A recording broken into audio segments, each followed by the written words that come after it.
This weekend, the Brandon Aiyuk trade rumors went to a whole nother level. I'll be breaking down all the craziness that happened over this weekend and if the Steelers still have a chance to acquire the superstar wide receiver. And then we'll get into a recent report from ESPN that some are saying is revealing what the Steelers are going to do in round one of the 2024 NFL Draft. Before we get into today's edition of Steelers News and Rumors, make sure you are subscribed to the channel, because if the Steelers trade for Brandon Aiyuk, if they make another big move for another big-time wide receiver, if they sign Justin Simmons, and of course when they make draft picks during the 2024 NFL Draft next week, we're going to have you guys covered with breaking news coverage for you on the Black and Gold for free right here on YouTube. So if you don't want to miss any of that action, make sure you click that subscribe button right now.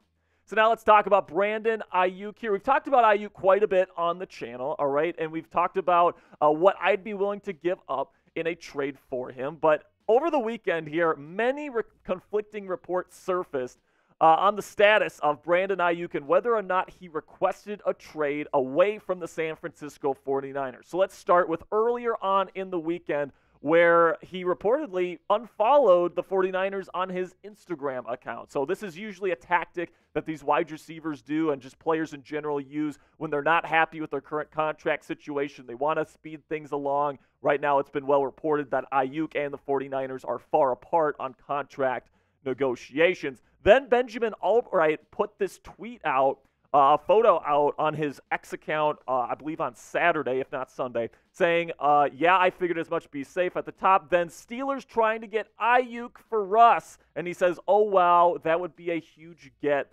opposite Pickens. Now, keep in mind, guys, that that text is from March 14th, all right? So if it's true, then the Steelers have been in talks with the San Francisco 49ers trying to acquire Aiyuk for over a month now, all right? So it's been a very long time that they have been interested if this actually ends up being true. And the fact that they haven't come to an agreement at this point could point to the Steelers just giving up on those negotiations entirely.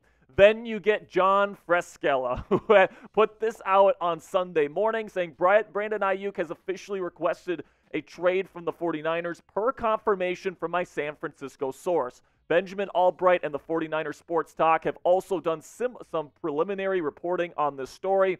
As of Sunday morning, April 14, the Steelers have been the most aggressive in pursuing a trade for Aiyuk, with the Ravens also expressing interest. My source indicates there's a third, quote-unquote, mystery team that is coming on strong for Aiyuk. And then pretty much right after that, Aiyuk's agent himself took to Twitter and said, you need better sources. Talk about putting somebody in a freaking body bag, man. So let's keep this in mind right now. Okay, yes, Ryan Williams, Brandon Aiyuk's agent, did put cold water on that rumor that he has requested a trade. But just because Aiyuk and his representation are denying this doesn't necessarily mean Aiyuk won't be dealt by the San Francisco 49ers this offseason. It's well reported that they're far apart on contract negotiations. Aiyuk has been letting his feelings known about the situation on social media as of late, even flirted a little bit with head coach of the Steelers, Mike Tomlin, in his first tweet in literally like over a year. So he's definitely frustrated with how contract negotiations are going on right now between him and the 49ers organization. But just because they're putting cold water on this rumor doesn't mean a deal won't get done. And you look at the next team odds here for Brandon Aiyuk, and the Pittsburgh Steelers are running away as the favorites to be the next destination for Brandon Aiyuk in the National Football League. Plus 200 odds right now is the number one spot, followed by the Patriots at plus 600, the Chargers in the number 3 spot, the Chiefs number 4, and then the Jacksonville Jaguars sitting in the 5 spot. So I've updated my Brandon Aiyuk trade idea here, and I've already put one out where it's 2 pick swaps in the first 2 rounds, and then we'd give them a 3rd-round pick this year in exchange for Aiyuk. Now, I've updated this a little bit here, where the Steelers would get Aiyuk, and then they would do a 1st-round trade swap, so you'd move from 20 to 31. Then the 49ers would move up from 31 to 20. They would get our second third-round pick this year, number 98, and then they would get our 2nd-round pick in 2025. I think this is something that could potentially end up happening if the 49ers want to deal Brandon Aiyuk to a team like the Pittsburgh Steelers. It seems like Omar Khan has been trying to get this deal done for about a month now. So let me know down there in the comments section, Would you accept this trade if you were the Steelers GM? Type A for accept or type D for decline. This is going to be the pinned comment on today's show, so YouTube's going to throw you an ad break here in just a couple of seconds. When that happens, take advantage of that time by answering today's pinned question. Now, my take on Aiyuk here, guys, is that I really want him. I think if you can add an all-pro caliber wide receiver to your team, a team that's trying to win Super Bowls right now, a team that you just brought in a veteran quarterback to try to help you win a championship for. I mean, I just think that this would help the Steelers, but I'm not willing to overpay for him, right? I'm not going to give him the first-round pick straight up this year, all right? I'm just not going to be willing to do that. I'm not going to pay too much for him, but I do want him.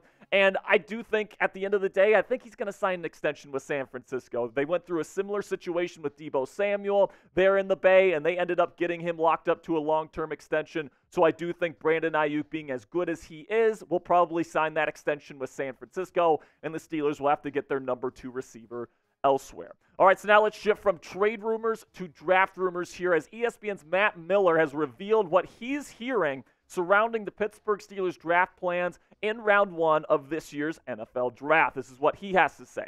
What are the Steelers thinking in round 1? Quote unquote, I can tell you the player, but I can't tell you the player, but I can tell you it'll be an offensive lineman, said one team source. There has been buzz around about Pittsburgh adding a wide receiver at number 20, but the feeling I got in making calls to teams this week is that the Steelers believe they're an elite team at drafting receiver talent outside the top 32 picks, and history backs that up. So someone like Georgia's Amarius Mims or Oklahoma's Tyler Guyton makes sense here. Either right tackle prospect would allow last year's first-rounder Broderick Jones to move to his more natural position after a strong rookie season on the right side. Now, coming up here, I'll give my thoughts on this report from ESPN's Matt Miller here in just a second. But first, I want to shout out today's sponsor, Mando, and a big shout out to Mando Whole Body Deodorant for sponsoring today's edition of Steelers Talk. You can get $5 off a starter pack today when you use code CHAT at shopmando.com.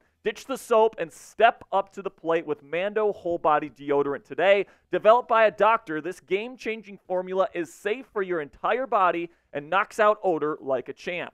Mando is made with mandelic acid, which picks off odor at the source, keeping you fresh for up to 72 hours. Mando is available in solid sticks, invisible cream, body wash, cleaning bars, and deodorant wipes for on-the-go use. Don't let foul balls ruin your game. Switch to Mando and keep your body odor in fair territory by taking advantage of their special offer for new customers of $5 off their best-selling starter pack when you go to shopmando.com and use code CHAT. Guys, I love using Mando deodorant, and especially their body wash. I've been using their body wash for about the last 2 months. It's absolutely fantastic. And I can tell you this right now, guys, the main way that this company, Mando, has really helped me out here at Chat Sports is not with my body odor, because I've always kept it in check, all right? It's the other people here at Chat Sports.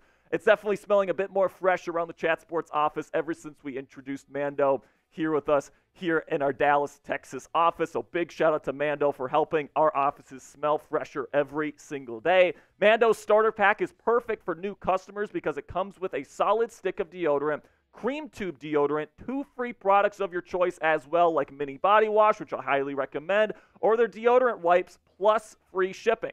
Luckily, I have a discount code to help you get hooked on my favorite smelling whole body deodorant on the market today. New customers get $5 off a starter pack with our exclusive code that equates to over 40% off your starter pack. Use code CHAT at shopmando.com right now. That's shopmando.com. A big thanks to Mando for sponsoring today's edition of Steelers Talk. So when it comes to Matt Miller saying that the Steelers are likely taking an offensive lineman, I concur. I absolutely think that's what they're planning on right now. You see all the offensive linemen coming into Pittsburgh for their top 30 visits, and I do think that they're going to take one in round 1, probably an offensive tackle. Now, the top 5 guys that I would be targeting, and mind you, this is not my top 5 overall on my big board, but I think these are the top 5 guys that would fit in best with what the Pittsburgh Steelers want to do. Joe Alt's my number 1 guy. He's my number 1 tackle this year. Very unlikely he's going to be there at number 20. If you want him, you would have to trade up, which I am not in favor for. My number 2 guy, Troy Fontenot out of Washington. You'd have to play left tackle, in my opinion, but I like Broderick Jones over on the right. We'll talk about that here in a second. Love him at number 2, and there's a chance he could be there at number 20. Amarius Mims out of Georgia, very green, hasn't played a whole lot, right? He dealt with some injuries last year because Georgia was so stacked before. He didn't get to play really until this past season, so he doesn't have a lot of tape, but that tape that he does have is excellent. I love his prospects coming into the league. Talise Fuanga out of Oregon State, mauling run blocker. I think Arthur Smith would absolutely love him because he wants to prioritize the run here. And then Olu Fashanu, I have him ranked as my number 2 overall offensive tackle. But because I think the Steelers want somebody that's more of a run blocker, I think Olu would probably be lower down their list. Fashanu does have some holes in his game in terms of a run blocker, but he is an excellent pass protector. And if he is there at number 20 and these first 4 guys are off the board, I would still be okay taking him to be the next left tackle of this football team. So let's talk a little bit about Broderick Jones here, because personally, I'm okay with drafting a left tackle and keeping Broderick over on the right side. Now, I know he played left tackle at Georgia, all right, and that's kind of where he's played most of his career, but he was asked to play right tackle last year for the Pittsburgh Steelers in relief of Chukwuma Okorafor, who was straight up dog crap last year, let's be completely honest about it. And Broderick came in and completely changed the run game last year with the way that he was able to impact the game as a run blocker on the right side. With that being said, though, he had some holes as a pass protector, and that's usually what you ask your left tackles to do, all right? So I really think that Broderick fits the mold of a right tackle. Now, I'm not against moving him back over to the left side. He's played there his entire life. I wouldn't mind if you get like an Amarius Mims or a Talise Fuanga to play on the right side of the line, but also if you have the opportunity to get a guy like Troy Fontenot who is ready to go day 1 at left tackle, I'd be okay with that as well. So I don't think I'm tethered to having to move Broderick over to the left side as some Steelers fans are. I think he has an excellent profile as a right tackle in the National Football League, and even though I don't care whether he plays left or right, I'm definitely not opposed to keeping him on the right side moving forward in his career. Now let me know down there in the comment section, are you okay with that? Are you okay with drafting a left tackle and keeping Broderick Jones on the right side? Type yes or type no for me down there in the comment section to let me know what you're thinking.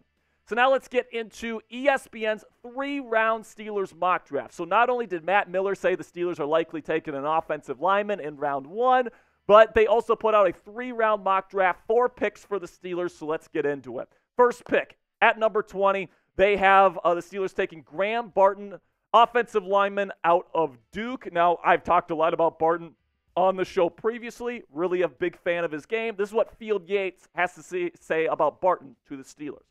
The Steelers still have a center need, and Barton is the best in the entire class. He played center as a true freshman for the Blue Devils before moving to left tackle for his final 3 seasons. His footwork, mobility, and tenacity all stand out. Now, I do think that Barton is more of an interior offensive lineman heading into the National Football League, even though he's played tackle his last 3 years there with the Blue Devils, and he's the only guy that I'd really consider taking at number 20 to be a center. All right, Jackson Powers-Johnson has concussion issues, so maybe he's a round 2 guy for me, even though I think you can argue his tape is better. But Barton's film, really good, doesn't have those same concussion concerns.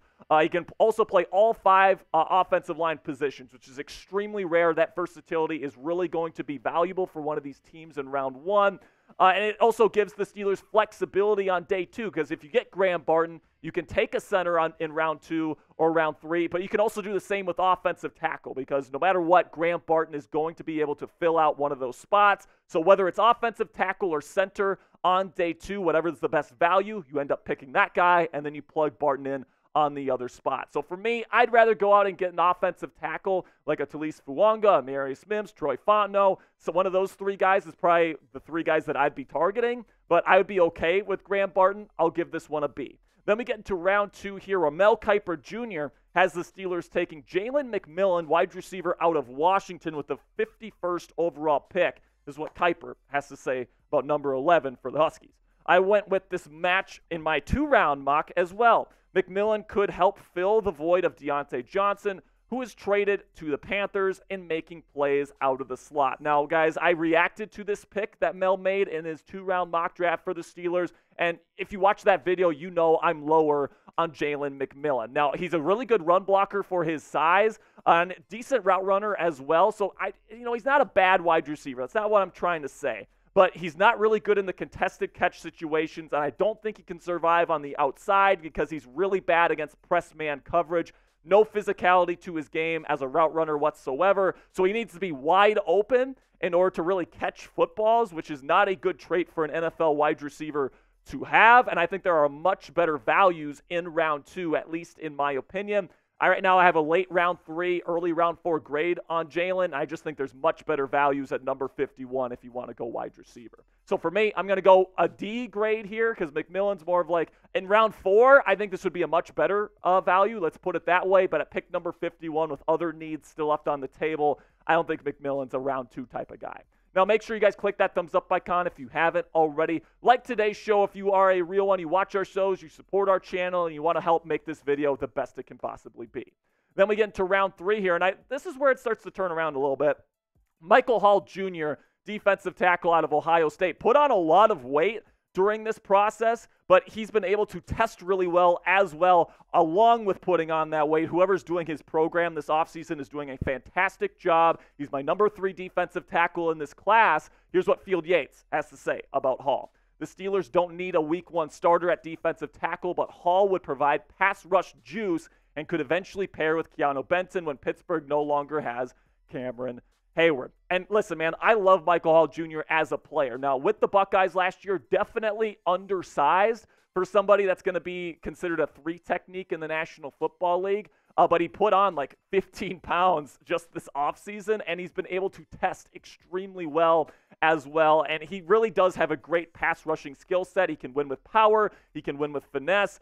He's got a really nice spin move that he deploys every once in a while. Explosive athlete. And with the weight that he's put on this offseason, I think he could be an excellent replacement for Larry Ogunjobi at the 5 technique moving forward. Of course, you bring him in. He's probably going to be more of a rotational piece. On 3rd downs and at the 5 technique when Larry O needs a break. And Ogunjobi is slated to be a free agent next year. I'm not really interested in bringing him back for a long-term contract. So Michael Hall could be that answer long-term at 5 technique that the Steelers are looking for. I'll give this grade, this pick an A-. Love the player. Maybe there's some other bigger needs for the Pittsburgh Steelers, but if Michael Hall Jr. is there in round 3, that's a steal. I like this pick from Field Yates. Then for the final pick here, Brandon Coleman, offensive tackle out of TCU.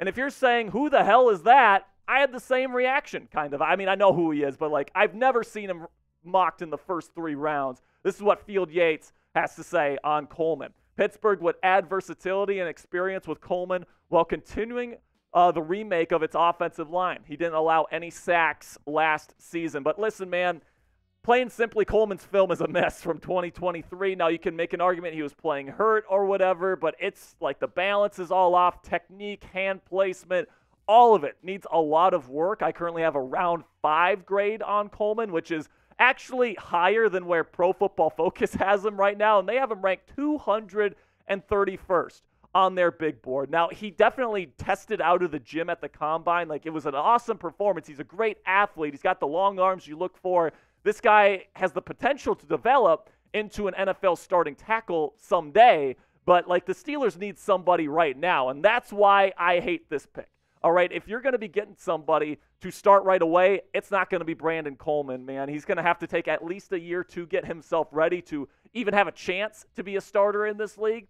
And the Steelers need somebody that can play now, and that's just not who Coleman is. So I would have rather had Blake Fisher or Jordan Morgan or somebody that's more ready to play now, even if it means spending that 3rd round pick, not on Michael Hall Jr., but on an offensive lineman. I hate this pick personally, guys. I don't think it fits what the Steelers want to do at all. So I'll give this one a failing grade of an F because I just don't think it's what the Steelers are looking for whatsoever. So here are my grades here for this ESPN 3-round mock draft from Field Yates and Mel Kiper Jr. I'll give a B to Barton, D to McMillan, A- for Michael Hall Jr., and an F for Brandon Coleman in round 3. Overall grade is C-. You're addressing some of your major needs on the roster, but, you know, I'm not a big fan of 2 picks in this draft, and that's really going to drive down the overall grade for me. So I didn't love this mock, guys, but let me know what you guys think down there in the comment section. A, B, C, D, or F. Grade this ESPN mock draft for me down there in the comment section. That'll be it for today's show, guys, but I want to give a big shout-out to everybody that gave me a follow on X. I said last Friday, everybody that follows me on X is going to get a shout-out on today's show. We got quite a few of them today, so thank you so much to everybody for the support. Shout-out to Jaden, Tez, Jacob, Rome, JJS, Ray, Jeremiah, Thomas, Liam, Roger, Sean, NT, Iron City Forever, David, Liam, Brian, Mark, Mr. O, Mario, Najee Harris 1K, Eddie, Justin, Annabella, Paxton, TJ, Kyle, Mike, Edith, Jay, Scott, Minka Season, and Caleb. Thank you guys so much, and make sure you give me a follow at Jack_Sperry for more Steelers content just like this on my X account, as well as NFL draft content leading up to the big day there in Detroit next week. So I really do appreciate your support. Make sure you click that subscribe button if you haven't already. And until next time, here we go, Steelers.